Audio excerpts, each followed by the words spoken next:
years ago, I met an actor by the name of Richard Harris. Do you remember him, Richard Harris? He was, for you young kids, you might remember Harry Potter movies.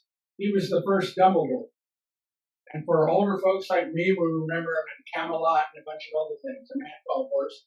But he was in this bar in a hotel in Philadelphia, and he had already been drinking pretty good. And I thought it was a good time to go meet him. And I went over to him and I said, Mr. Harris, I'm a fan. And he said, oh, sit down and have a drink.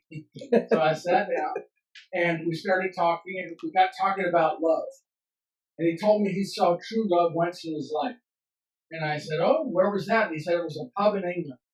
In pubs, you can get food, you can get drinks, alcohol. And he said an older couple came in. They ordered a cup of tea and a bicky, which is like a hard cookie. The waitress goes off, comes back, brings the hot cup of tea and the bicky. The man takes a bite of the bicky, and the woman takes a sip of the tea. And then the man takes his teeth out of his mouth, hands them to his wife. She puts them in her mouth, and then she takes a bite of the bicky, and he takes a sip of the tea.